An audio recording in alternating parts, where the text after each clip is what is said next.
Hi y'all, I'm Brittany. I run my sewing business, Ginger Patch Designs, right here out of my home where I teach beginner-friendly sewing patterns and tutorials. Let's make a pocket. So to make a pocket, you're gonna need a scrap piece of fabric and some lightweight interfacing. Lightweight interfacing, if you're shopping from Pellin, which is the most popular, the pink Pellin is the lightweight and the yellow is the medium weight. All of their interfacings are color-coded like that. If you're going to make two pockets, you can leave it doubled over like this. If you just need one pocket like I do, I'm going to open it up and keeping my right side of the fabric facing up so that I can tell the difference, because if you've ever worked with solids before, sometimes it's difficult to keep track of which is the right side and which is the wrong side of the fabric. And a little tip, if this is going inside of the bag and you forget which side is the wrong side, nobody's gonna be able to notice. If you're using scrap interfacing like me and it's really, really wrinkly because your stash is horrendous like mine, you can iron this out, and let me show you how. So whatever the textured or the shiny side is, put that face down and then just take a piece of fabric and lay it over the top and just gently press it out like that. And that way when you go to cut it, your cuts will be even. And then you're going to cut your interfacing the same measurements as your pocket piece. Mine is 6 by 14.5.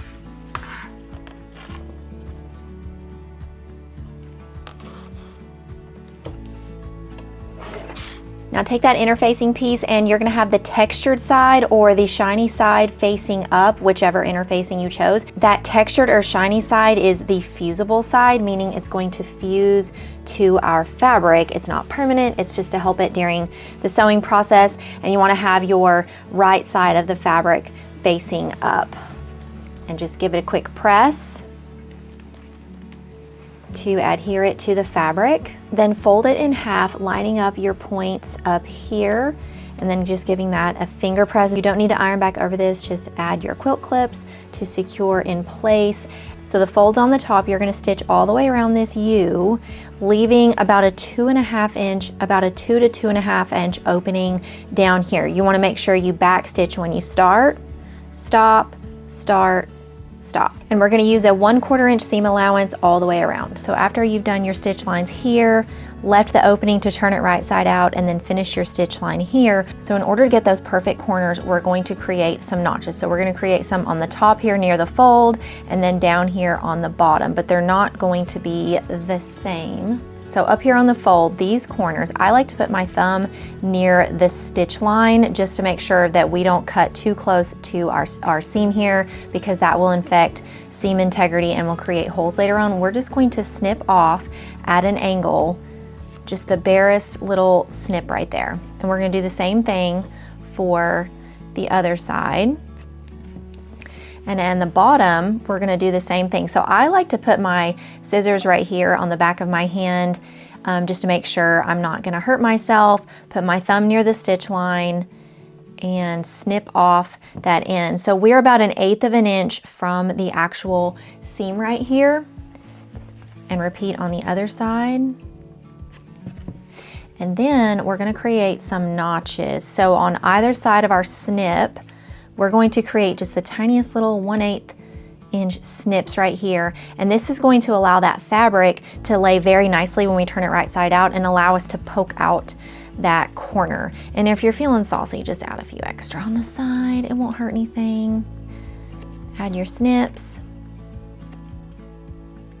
I will say if you are using a thicker interfacing, I have noticed that some more snips are necessary, but really for interior pockets, you don't need anything thicker than lightweight interfacing. So I put my thumb and forefinger through the opening, go all the way to the end where the fold is, grab it, and then gently pull it back out all in one fell swoop here. And I poke out with my fingers first. And sometimes you don't need any other tool. Oh yeah. But if you do, so what I recommend is I have a turner right here, but sometimes when using lightweight interfacing, this pointy end is still too much. I have put a hole in one of my pockets before using this. You can also use the blunt end of a pencil, meaning put the pencil part back in there and you can use that. Or if you have a scoring tool or a Hera marker for quilting, you can use this curved end to help you as well. Just be careful about this pointy end right here because that is also too pointy. If you are using a turner, use it gently. It's not a jab, it's a nudge. You're just nudging that fabric out just like that.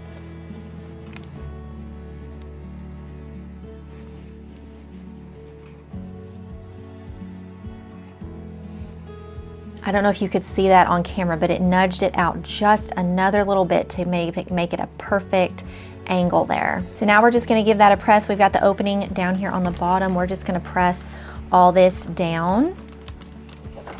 And if you notice on this side poked out very nicely. This side, it is like in just a little bit. So I need to go back in that opening and just kind of force that out. Do you see how I accidentally created a line right here because it wasn't completely turned all the way out? So you can either use your finger or one of your little tools and smooth it out and hold it with your finger and then press it.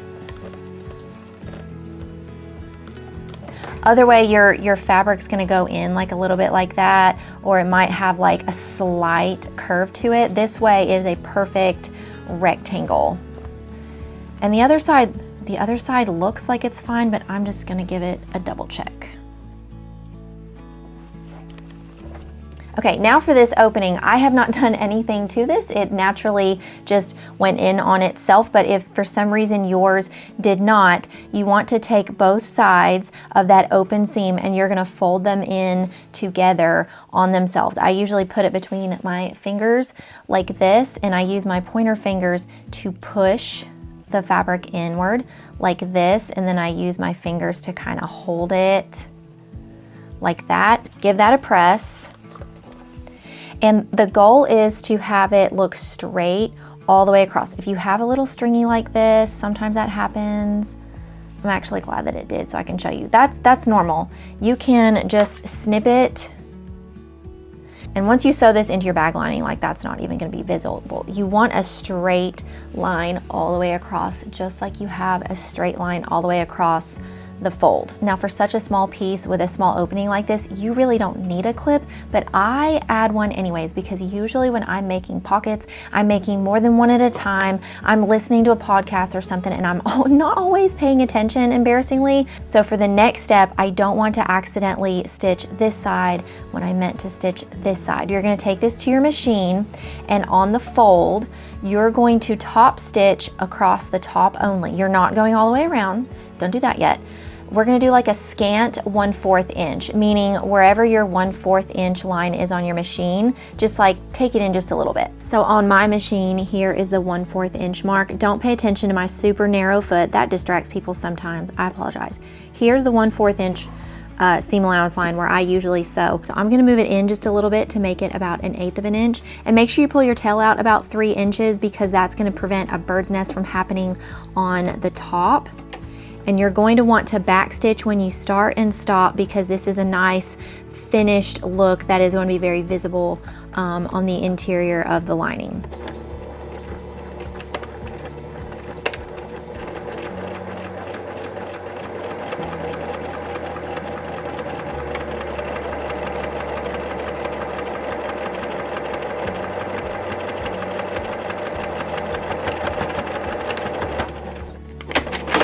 And then just snip off all the strings. See, since we pulled our string out, we don't have a bird's nest on the back, we just have a tiny little snip of a string to get off. So whichever pattern you are using, you're gonna grab your lining piece. This is the side that we've already done on a previous video where we made pockets with different size compartments, and then I left a larger side over here so I can put crochet hooks or pens, highlighters, whatever on that side. So we're gonna unfold our lining and I'm gonna go to the other side. This is gonna be the other side of the tote bag, and we're going to find the center of our lining. So this is a 20-inch width here, so you can mark it with a quilt clip or a pencil. Just mark the center, so that'll give you an idea of where to work. And then we're gonna measure 4 inches down. I usually choose 3 to 4 inches down between the raw edge of the liner and the top of the pocket based on the closure that I do. Usually for magnetic snap closures, I will do 3 inches. However, I want my pockets to match and be the same as far as the width from the top. And I chose a 4-inch width on this one just because of what I'm wanting to put in here. So for that reason, I'm going to choose 4 inches from the top. If you're doing a zipper or a recessed zipper, I would also choose 4 inches, but if you're just doing a no closure or a snap, 3 inches is absolutely fine. I'm just gonna mark that with a pencil, and then grab your pocket that you just finished, and we're gonna find the center of the pocket, fold it in half, just give it a finger press, and then put that right there on that mark that you made or just above it. And now we need to make sure that the pocket is actually centered and not like this. So a really easy way to do that is just to measure the width here, here, and then here and here on both sides. If they're all equal and the same, I've got 7 inches, 7 inches, that's good. Ooh, 7.5, so I need to scoochy just a little bit. Okay, that's 7 1/4,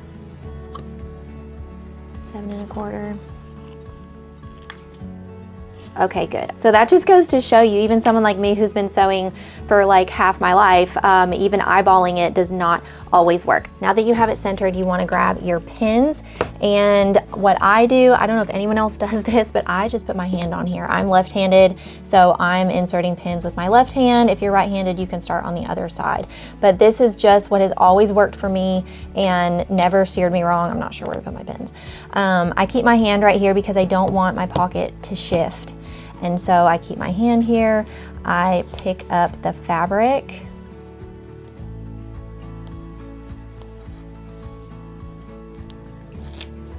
and I'm just gonna insert pins all the way along this U down here. So I've always got a hand on the pocket whenever I'm working with putting the pins through both of those layers. I know this sounds super particular, but anytime I have not been very meticulous about keeping the pocket in place, it always gets sewn on crooked, and then you have to pick the stitches and do it again.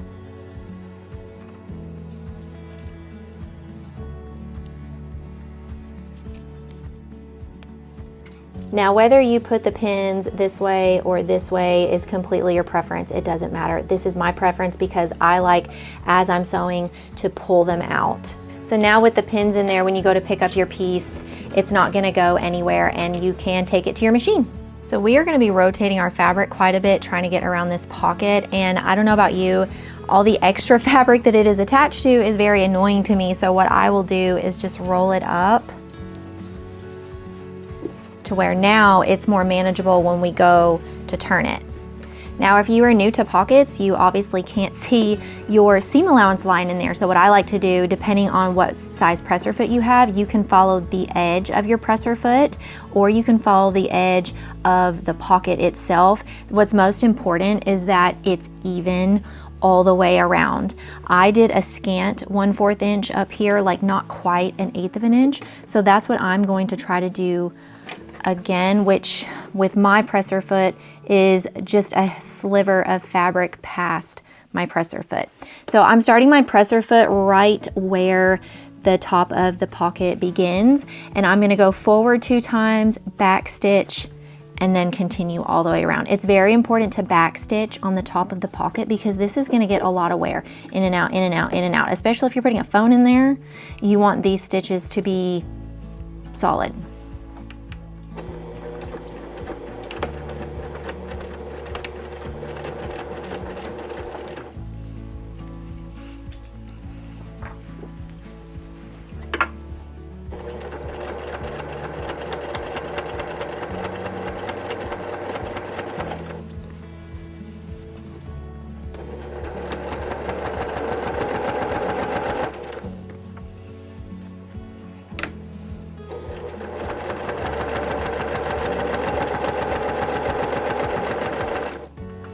A lot of people are nervous because they're not sure when to stop at the end of something and then pick up the presser foot and keep going.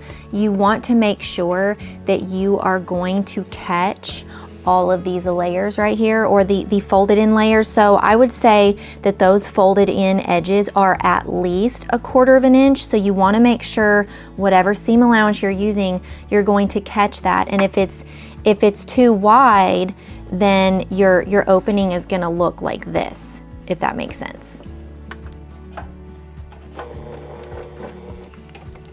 Always stop with the needle down.